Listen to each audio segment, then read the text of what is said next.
bien. Achis. Es en ver. Ajá, pero es que estoy en ver. Abraham, ya está la Ok. transmisión. Oye, ¿en dónde está la...? Voy. O ya cambió de nombre de... Ah, ya entendí. Ajá, caray. Sí, me fue por eso.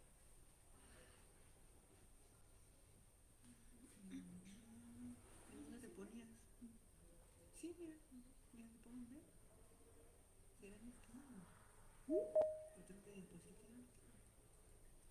Ya, déjalo quito. Creo que Jonathan se volvió a salir ahora. Sí, es lo que escuché. Y ahí está arriba, Ajá. en el libre, en el PowerPoint. O bueno, Hola Alejandro, ¿sí nos escuchas? Sí, los escucho. Una disculpa, cambié de dispositivo. Ah, ok. Ay, yo buscando el mail. Sí, es que antes era ahí, ok.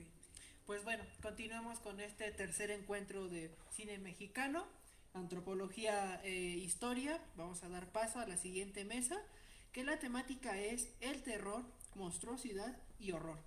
Demos la bienvenida a Roberto Raúl Hernández Gonzaga Rodríguez, que nos presenta su ponencia titulada Una doble tragedia, la de las madres cuyos hijos son desaparecidos y luego cooptados para la violencia del CO. Adelante, por favor. Tienes 20 minutos. Muchas gracias. Buenas tardes a todas y a todos. Justamente,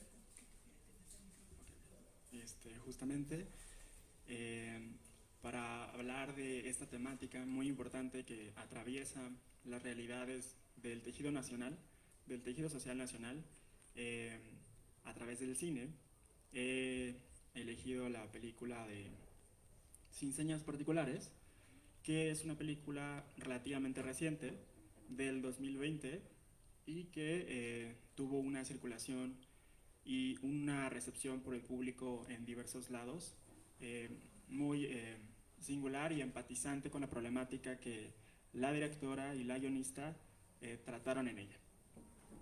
¿Podrías poner la segunda? Muchas gracias. Bueno, es un filme que fue dirigido por Fernanda Valadez y Astrid Tondero como guionista, y ambas han trabajado en diversas ocasiones, colaborando inclusive desde su etapa como formativa en las escuelas de cine nacionales.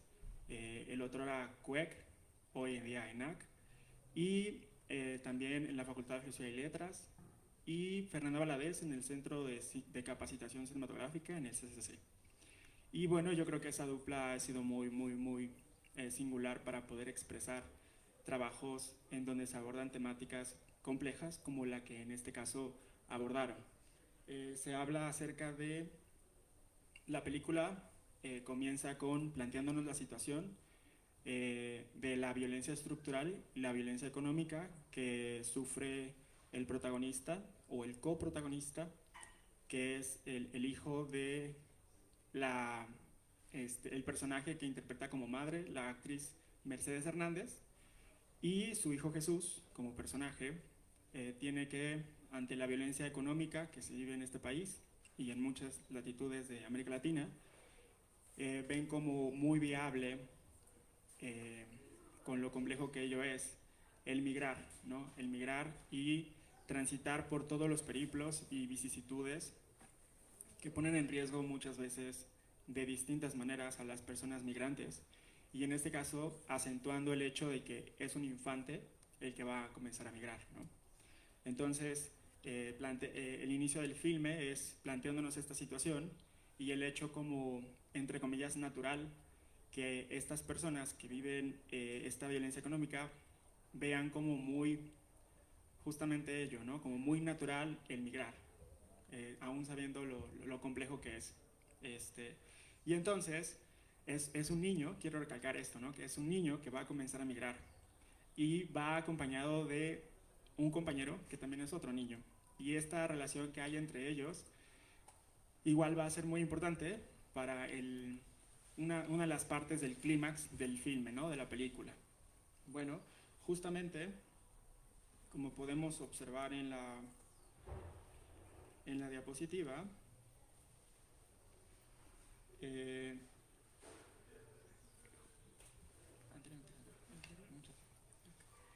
justamente, ¿no?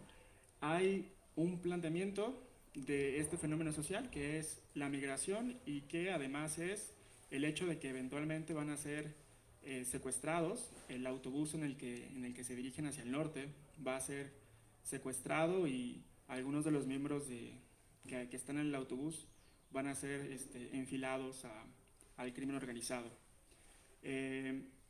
Para la elaboración de esta película, sobre todo la guionista, Astrid Rondero, abordó junto con Fernanda Valadez conversaciones con personas, madres buscadoras y diversas personas que han sufrido este tipo de violencia, sobre todo en los años que van del 2010 al 2015. Hicieron investigaciones y fueron a los lugares, sobre todo de comunidades desplazadas también por el crimen organizado, en el estado de Guanajuato, lo cual es un poco curioso, como una breve digresión. Ellas contaron que ahorita sería impensable el ir a Guanajuato a justamente intentar hacer esta parte de registro de información por la vorágine de violencia que ha azotado al Estado en la última década, sobre todo que se ha acentuado, ¿no?, en el Estado de Guanajuato. Entonces, bueno, y justamente hicieron todo un trabajo para hacer una ficción, lo cual esto quiero que sea como algo que me gustaría que pensáramos todas y todos, el hecho de que utilizan herramientas propias de el trabajo etnográfico, ¿no?, y que sin embargo deciden hacer no un documental, sino una ficción, y pensar sobre las posibilidades que nos da el acercarnos a tal problemática desde la ficción.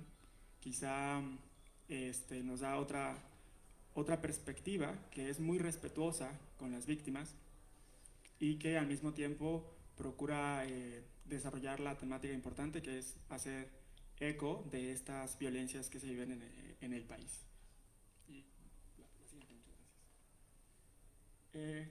Justamente, ¿no?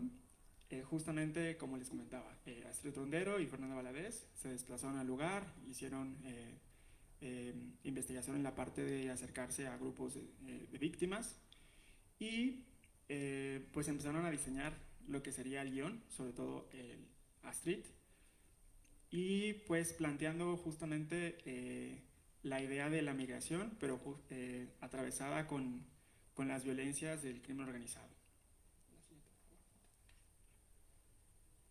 Bueno, en este caso es muy importante hacer conciencia sobre la doble o múltiples veces en que las madres o padres que pierden a sus hijas e hijos y que son desaparecidos emprenden una muy compleja realidad que es comenzar a buscarles sin tener la mínima certeza de a dónde les llevará. Ese largo camino que en la mayoría de ocasiones, con base en registros oficiales, nunca pueden dar con el paradero de sus hijas o hijos. En ese sentido, se refleja en la película, igual en la primera parte, como la madre del personaje Jesús comienza casi que por todos los medios posibles intentar hallar, así sea la mínima huella o pista que le vaya guiando acerca de la ubicación de su hijo, ¿no? Porque claro está que pretendía que si el proceso de migrar hacia el norte fuese completado y entre comillas exitoso, pues habría en alguna u otra forma comunicación con ella por parte de él, ¿no? Y esta al no darse, pues comienza como cualquier madre, padre, pues a intentar buscar información acerca de su hija e hijo desaparecido. Y entonces comienza también a exponerse a ella misma a a básicamente hallar información de gente que medio conoce o medio sabe y que tristemente a veces saben que en ciertos corredores carreteros de este país, como son por ejemplo el de Tamaulipas, pues están totalmente controlados por diversas facciones del crimen organizado y que hay una nula presencia del Estado mexicano. Y en ese sentido, con base en estos comentarios de ciertas personas que le van sugiriendo que intente hallar algún resquicio de información aquí y allá, ella va poco a poco hallando datos que le van guiando, ¿no? Le van guiando primero a una central camionera, luego de la central camionera la guían a un poblado,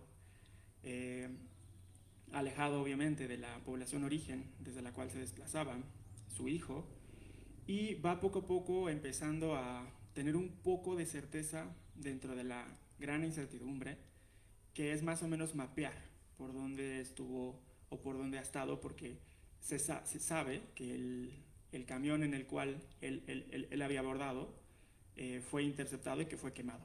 Eso es, digamos, la información que sabe la madre, ¿no?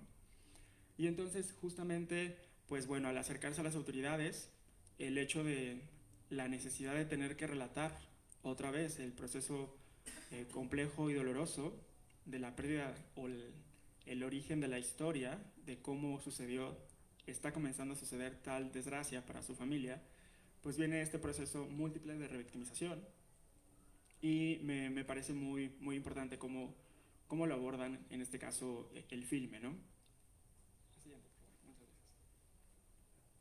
Bueno, con base en la información del año 2025 y comparando los datos registrados en el último lustro, ha comenzado a ver, y bueno, en realidad desde hace décadas, con la problemática social en México muy particular de personas desaparecidas, que recordemos que es un número tan escandaloso como equiparando con la cantidad de personas que lamentablemente han tenido decesos en guerras muy importantes, la, entre comillas, llamada, o todas las políticas que han tenido que ver con la guerra contra el narco y políticas en general desde los 70 con manifestaciones del autoritarismo del Estado mexicano y de sus Fuerzas Armadas. Son datos que de verdad tendríamos todas y todos que ser muy, muy conscientes de lo alarmantes que son, y justamente ello, ¿no? Que ascienden mucho más que tristemente conflictos bélicos que han sido muy duraderos en diversas regiones del mundo y que lamentablemente también han tenido un gran número de decesos. Y en lo particular, en el caso de los datos referidos a menores de edad, estos cada vez han ido más en ascenso, y para el año de 2025, con base en los datos de la Redim, exactamente, era el acrónimo que buscaba, se registró en el 2025, se registraron en el 2025 más de 10,000 menores que fueron reportados como desaparecidos, y al finalizar el año más de una tercera parte continuaron en ese estado, ¿no? de desaparecidas y desaparecidos, incluyendo obviamente niñas, niños y adolescentes. Y bueno, es muy importante reflexionar que ha habido muchas investigaciones en el ámbito de la antropología y de la sociología acerca de contextualizar las violencias que atraviesan los tejidos sociales, que han hecho que cada vez más, a veces por una idea de voluntad, aunque claramente eso siempre es discutible, de personas que ven al crimen organizado como una vía para escapar de las diversas violencias de su estructura socioeconómica. Pero bueno, todavía es mucho más complejo porque pues justamente la intención era migrar, ¿no? No era como intentar lamentablemente ascender socialmente a través de entrar por medio de las vías del narcotráfico. Y en este caso, justamente, pues bueno, en esos estudios que se han referido a, pues se sabe y se ha documentado que en diversos estados de la República Mexicana, infantes, sobre todo niños, tienen funciones de ser vigilantes y de estar literalmente informando, ser como visores de todo lo que vaya sucediendo y que pueda ser información relevante para el crimen organizado, y desde ahí los van como enrolando o enfilando a sus estructuras, ¿no? Bueno,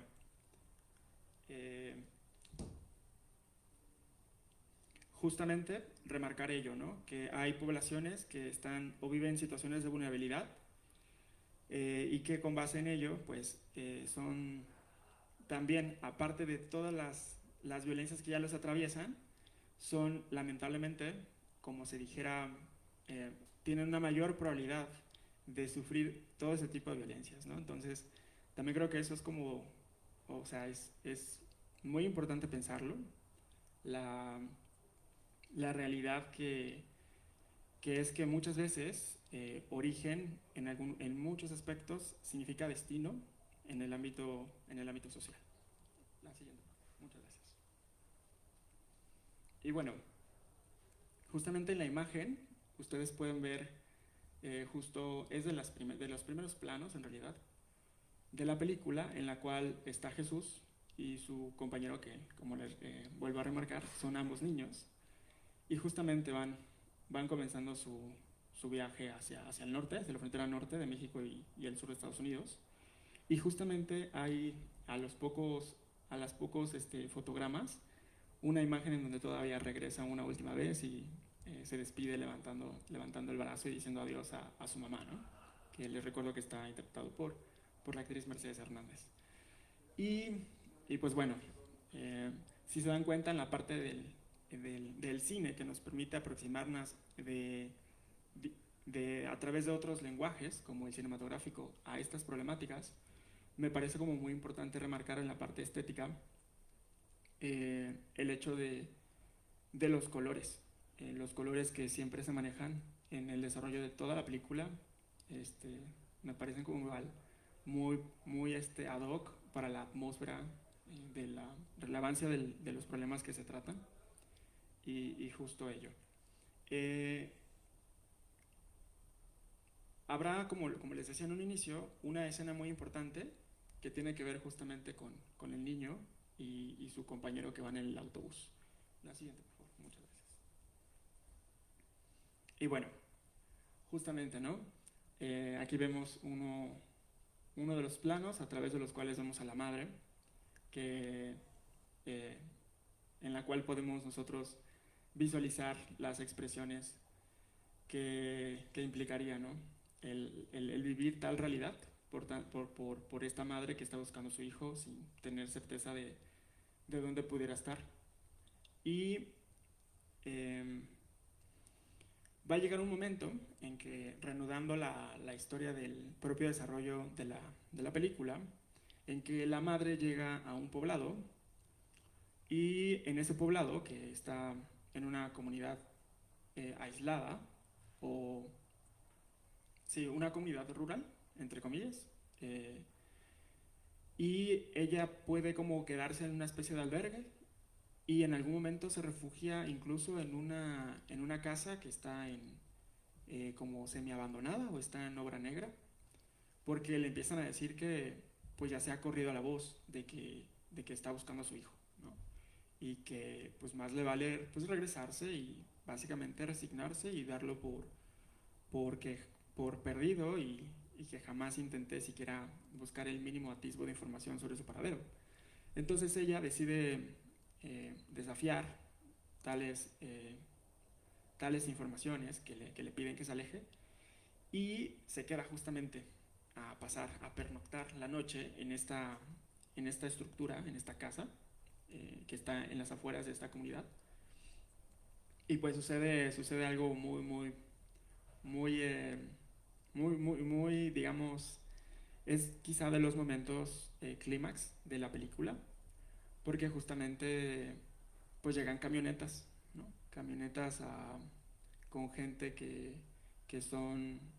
que llegan armadas, son sicarios, y empiezan justamente, ¿no?, a buscar, a tratar de buscar porque saben que cerca de ahí está una persona que está buscando información. Y claramente ellos que están realizando estos especies de rondines no saben el contexto.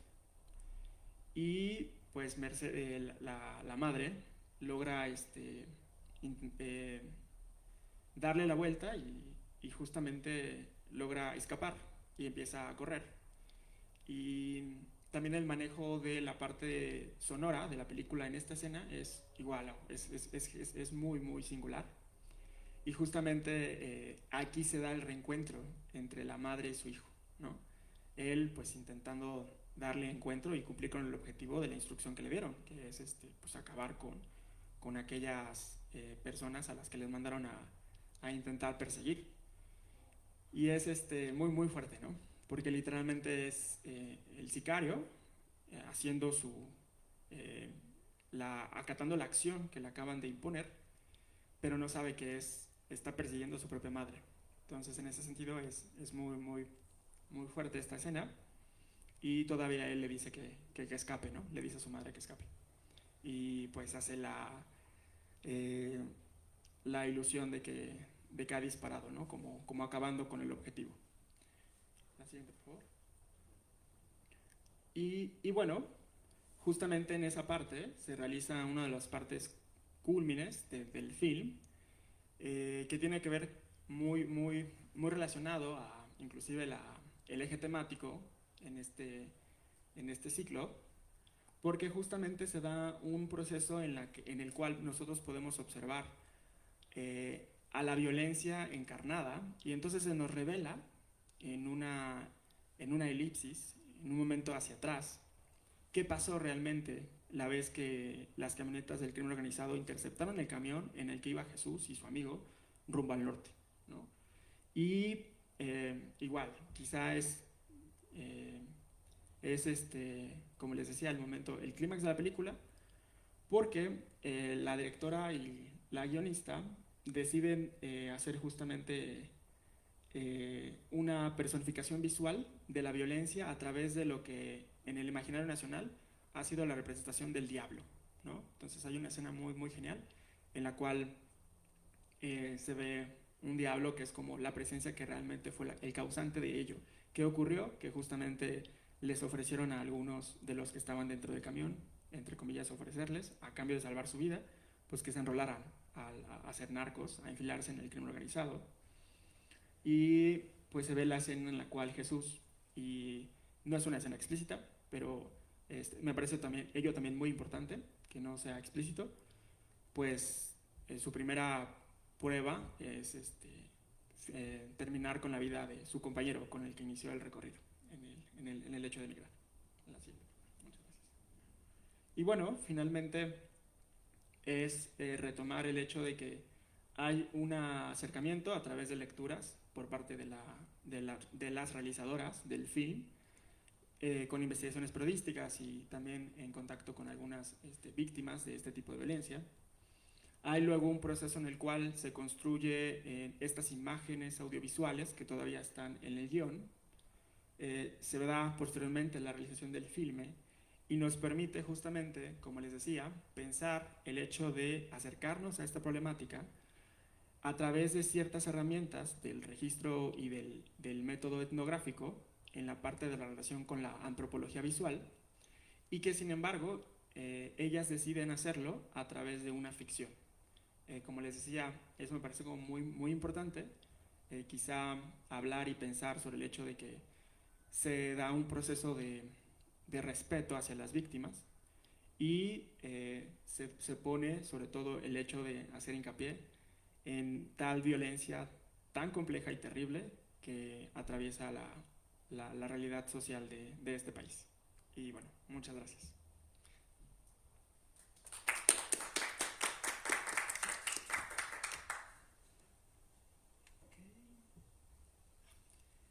Así sí está activado. Alejandro, ¿me escuchas? Sí, los escucho. Ah, muy bien. Ok. Bueno, sigues tú. No sé si vayas a transmitir tu presentación. No, solo voy a dar lectura a algo. Ok, está muy bien. Ok, bueno.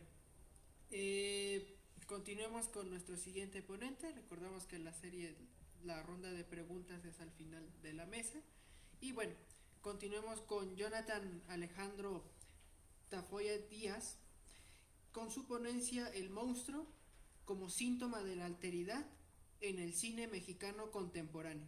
Adelante, tienes 20 minutos. Muy bien, muchas gracias. Una disculpa, ahorita me apareció un problema técnico y no puedo encender mi cámara. Pero bueno, ya fuera de eso, es un gusto estar acá en esta tercera edición.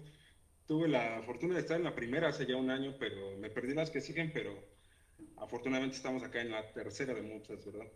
Bueno, yo les hice un pequeño texto titulado El monstruo como síntoma de la alteridad en el cine mexicano contemporáneo, al cual voy a dar lectura.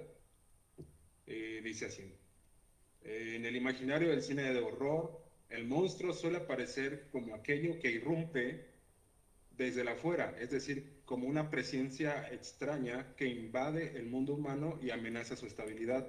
Sin embargo, muchas veces el monstruo no proviene realmente de lo extraordinario.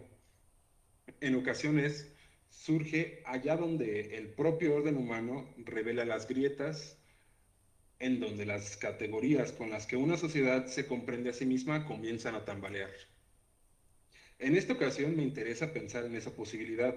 Más que entender al monstruo únicamente como una figura del género fantástico, propongo leerlo como un síntoma que vuelve visible la alteridad que atraviesa el interior mismo del humano. Para explorar esta idea me centraré en la película La región salvaje, dirigida por Amat Escalante en el 2016, una obra que, desde el cine mexicano contemporáneo, ofrece una imagen particularmente inquietante de la relación entre cuerpo, deseo y monstruosidad. En este sentido, sostengo que el monstruo en la película no representa una alteridad externa, sino que funciona como un síntoma que revela los límites del imaginario social que define a lo humano. Así, desde sus primeras escenas, la película constituye un mundo marcado por una incomodidad incesante. Los espacios cotidianos como la casa familiar, un hospital, las calles de Guanajuato, aparecen atravesados por tensiones silenciosas. La violencia no irrumpe de manera espectacular, más bien se encuentra ya inscrita en la vida diaria de los personajes. En este contexto emerge la figura de la criatura, oculta en una cabaña en medio del bosque, lejos del espacio doméstico y social. Su presencia se anuncia como algo difícil de nombrar. No se trata de un monstruo que busque destruir la humanidad, ni de una amenaza clásica del terror. Su existencia está ligada más bien a una experiencia ambigua donde el placer y el peligro se confunden. Quienes entran en contacto con lo desconocido describen una sensación que desborda el lenguaje habitual con el que se comprende el deseo. La experiencia aparece como algo intensamente corporal, casi imposible de explicar. Lo que aquí ocurre no encaja en las categorías con las que los personajes organizan su vida afectiva y sexual. No hay aquí una experiencia fácilmente reconocible debido a que el placer no se separa de la violencia y el cuerpo parece atravesado por una intensidad que desborda cualquier forma estable de la comprensión. Más que una relación con un otro, lo que emerge es una experiencia en la que el propio cuerpo deja de ser plenamente inteligible. Para pensar esta dimensión resulta útil la reflexión de Rosy Braidotti, filósofa italiana, sobre la condición posthumana. En su libro Lo posthumano, Braidotti sostiene que el humanismo moderno produjo una imagen normativa del humano, esto es, un sujeto racional, autónomo y universal que se convirtió en la medida desde la cual se definía todo lo demás. Sin embargo, esta figura del humano se sostuvo históricamente mediante exclusiones, es decir, que lo animal, lo femenino, lo considerado anormal o excesivo quedaron situados en los márgenes de esta definición. Así, planteó las figuras monstruosas como imágenes que revelan los límites de esta construcción. El monstruo no es simplemente aquello que se opone a lo humano, es una figura que pone en evidencia la fragilidad de las fronteras que separan lo humano de aquello que se considera lo otro. La criatura en la región salvaje parece encarnar precisamente esa ambigüedad. Su forma no se deja identificar fácilmente, no pertenece con claridad al mundo animal ni al mundo humano, tampoco al ámbito de lo fantástico. Es en cierto sentido una presencia que desestabiliza las categorías con las que intentamos nombrar a lo vivo. Pero la película no sitúa el problema únicamente en el plano de la diferencia entre lo humano y lo no humano. El verdadero núcleo de inquietud aparece cuando esta alteridad entra en contacto con la vida de los personajes. Aquí resulta pertinente la noción de imaginario social desarrollada por Cornelius Castoriadis. Para el filósofo, las sociedades no se organizan únicamente a partir de instituciones o normas explícitas. Su funcionamiento depende también de significaciones imaginarias que orientan la forma en que una comunidad entendería al cuerpo, a la familia, a la sexualidad o al deseo. En este cruce, lo que en Braidotti aparece como exclusión de lo no humano, con Castoriadis el efecto del imaginario social se limita a ciertas formas de vida, de cuerpo y de deseo que son reconocidas como legítimas. Estas significaciones delimitan aquello que puede ser reconocido como legítimo dentro del orden social. Todo aquello que desborda ese marco tiende a aparecer como anomalía, amenaza o monstruosidad. Un ejemplo de esta dinámica aparece en las escenas en que los personajes entran en contacto con la criatura. En estos encuentros, el cuerpo deja de responder a las categorías habituales con las que se organiza el deseo. Lo que se experimenta no es fácilmente clasificable ni como placer ni como violencia, sino como una mezcla inquietante de ambos. La protagonista del filme rodea toda su vida con inseguridades, con mentiras que mantienen una realidad monstruosa en un mundo lleno de sometimiento, machismo y violencia, en donde esa cabaña le ofrece una alternativa a sus deseos más primarios. Esta ambigüedad desestabiliza las formas normativas de comprender la sexualidad. El cuerpo ya no aparece regulado por identidades claras, sino como un espacio atravesado por intensidades que desbordan cualquier definición estable. En este sentido, la criatura no funciona simplemente como un agente externo, sino como una figura que pone en evidencia la insuficiencia de las categorías con las que los personajes intentan comprender el deseo. En la región salvaje, el entorno social en el que viven los personajes se encuentra atravesado por una forma de violencia que parece casi ordinaria. Las relaciones familiares están marcadas por tensiones profundas, mientras que las normas que regulan la sexualidad se sostienen sobre una masculinidad rígida y agresiva.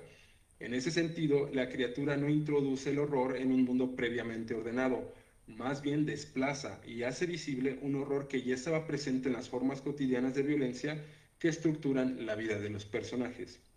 La criatura introduce entonces una experiencia que no puede ser absorbida por ese imaginario.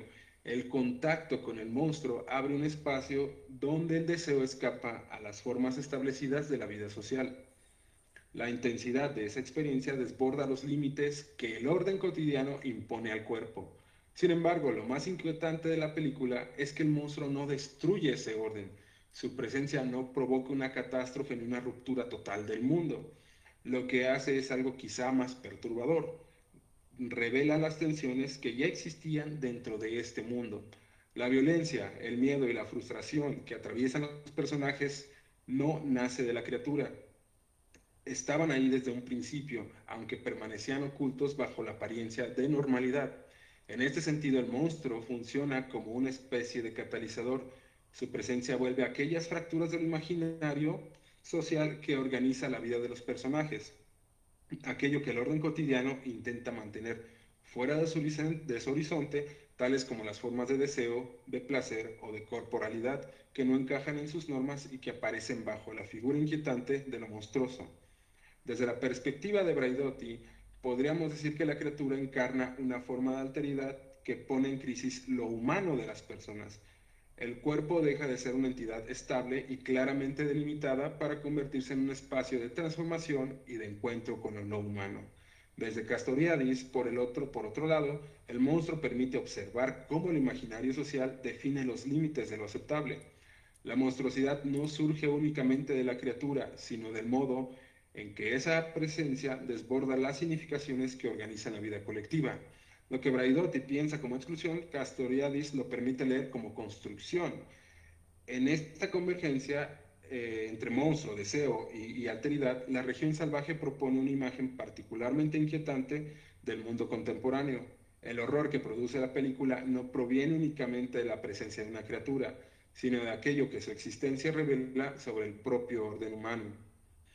El monstruo no llega desde un exterior absoluto, señala más bien que aquello que lo que entendemos como humano solo se sostiene a partir de exclusiones que nunca logran estabilizarse por completo. Por ello, más que representar una amenaza externa, la figura monstruosa puede entenderse como un síntoma.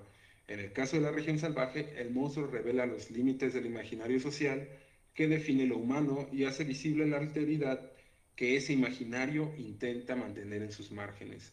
En este sentido, el monstruo no es simplemente el otro, es el límite inestable de lo humano.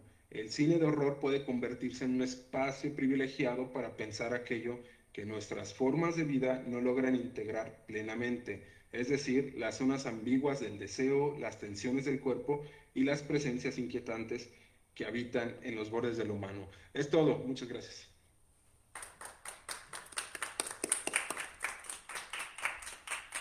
Muchas gracias, Alejandro. Damos ahora paso a nuestra ronda de preguntas para los ponentes y pues bueno, no sé si hay alguna pregunta para nuestros ponentes.